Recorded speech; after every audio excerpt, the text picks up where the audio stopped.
ನಮಸ್ತೆ ಸ್ನೇಹಿತರೆ, ಎಲ್ಲರೂ ಹೇಗಿದ್ದೀರಿ? ಎಲ್ಲರೂ ಚೆನ್ನಾಗಿದ್ದೀರಾ ಅಂತ ಭಾವಿಸ್ತಾ ನಮ್ಮ ಟೆಂಪಲ್ ಸ್ಟೋರಿ ಯೂಟ್ಯೂಬ್ ಚಾನಲ್ಗೆ ಸ್ವಾಗತ ಸುಸ್ವಾಗತ. ನಾನಿವತ್ತು ನಿಮಗೆ ತಿಳಿಸಕ್ಕೆ ಬಂದಿರೋ ವಿಡಿಯೋ ಬಂದು ಕುಕ್ಕೆ ಸುಬ್ರಹ್ಮಣ್ಯ. ನಮ್ಮ ರಾಜ್ಯದಲ್ಲಿ ಯಾರಿಗೆಲ್ಲ ಗೊತ್ತಿರಲ್ಲ ಹೇಳಿ, ಪ್ರಸಿದ್ಧಿ ಆಗಿರುವಂತಹ ನಮ್ಮ ನಾಗಪ್ಪನ ಕ್ಷೇತ್ರ ಎಂದರೆ ಕುಕ್ಕೆ ಸುಬ್ರಹ್ಮಣ್ಯ. ಕುಕ್ಕೆ ಸುಬ್ರಹ್ಮಣ್ಯಕ್ಕೆ ಹೋಗಿ ನಾವು ಯಾವುದೇ ರೀತಿ ದೋಷ ಇದ್ದರೂ ಕೂಡ ಪರಿಹಾರ ಮಾಡ್ಕೋಬೋದು.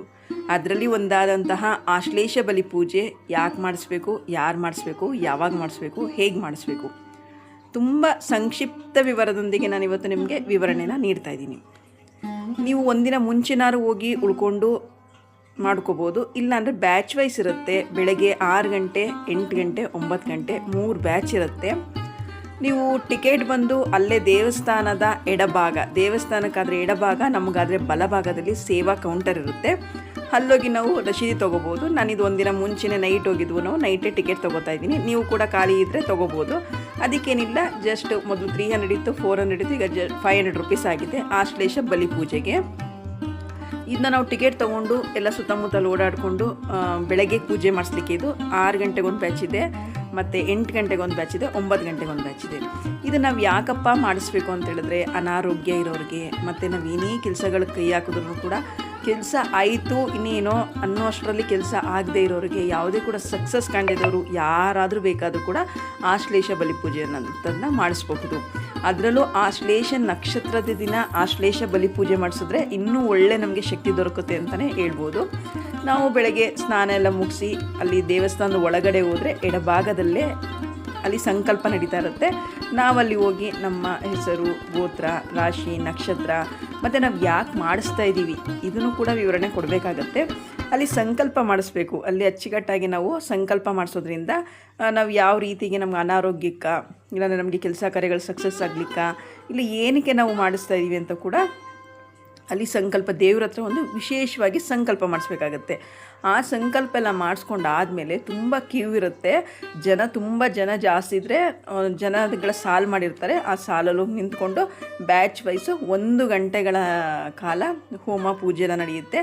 ದಯವಿಟ್ಟು ಎಲ್ಲರೂ ಕೂಡ ಆ ಹೋಮ ಪೂಜೆ ಮಾಡಬೇಕಾದ್ರೆ ಮಂತ್ರಗಳನ್ನ ನೋಡಿ, ಎಷ್ಟು ಸಾಲಿದೆ, ಎಷ್ಟು ಜನ ಇದ್ದಾರೆ, ಇನ್ನು 3 ಬ್ಯಾಚ್ ವೈಸು ಬಿಡ್ತಾರೆ. ಜನ ಹೇಗಾಗ್ತಾರೆ ನೋಡಿ, ಒಂದು ಆಶ್ಲೇಷ ಬಲಿ ಪೂಜೆ ಕೊಠಡಿ ಅಂತ ಇರುತ್ತೆ, ಅದರೊಳಗೆ ಕಳಿಸ್ತಾರೆ.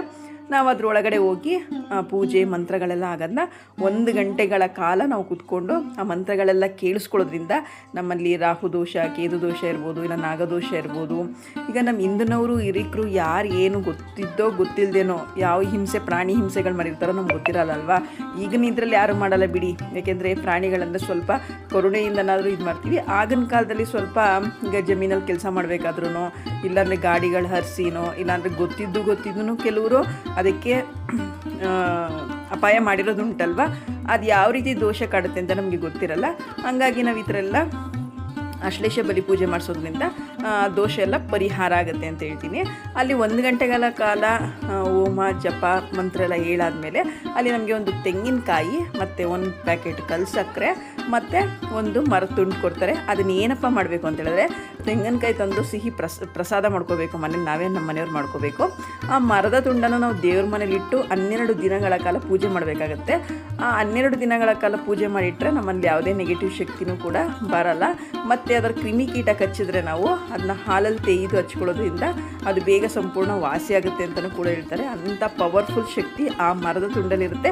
ಯಾರು ಕೂಡ ದಯವಿಟ್ಟು ಅದನ್ನ ಏನು ಇದು ಮಾಡಬೇಡಿ, ಅದನ್ನ ಜೋಪಾನವಾಗಿ ದೇವ್ರ ಮನೇಲೆ ಇಟ್ಕೊಂಡ್ರೆ ತುಂಬ ಒಳ್ಳೆಯದು ಅಂತ ಹೇಳ್ತೀನಿ. ಮತ್ತು ಕಲ್ಲು ಸಕ್ಕರೆನೂ ಕೂಡ ಸಿಹಿ ಪ್ರಸಾದಕ್ಕೆ ಹಾಕಿ ನಾವು ಮಾಡ್ಕೋಬೋದು. ಇದಾಗಿದ ತಕ್ಷಣ ನಾವು ಆದಿನಾಗ ಇರುತ್ತೆ ನೋಡಿ, ಅಲ್ಲಿಗೆ ಹೋಗಲೇಬೇಕಾಗತ್ತೆ. ಅಲ್ಲಿಗೆ ಹೋದರೆ ನಮಗೆ ದೋಷಗಳು ಪರಿಹಾರ ಆಗುತ್ತೆ.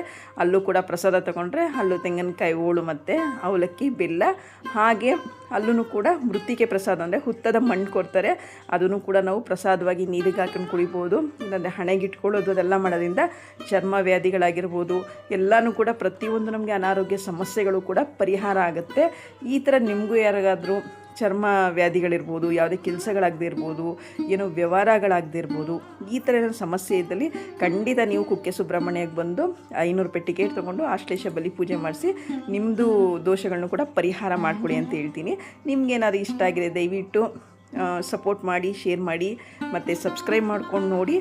ನೆಕ್ಸ್ಟ್ ಮುಂದಿನ ವಿಡಿಯೋದಲ್ಲಿ ಇದೇ ರೀತಿ ವಿಡಿಯೋದಲ್ಲಿ ಸಿಗೋಣ ಅಂತ ಹೇಳ್ತಾ ಇವತ್ತಿನ ವಿಡಿಯೋನ ಇಲ್ಲಿಗೆ ಎಂಡ್ ಮಾಡ್ತಾಯಿದ್ದೀನಿ. Thank you. Bye friends.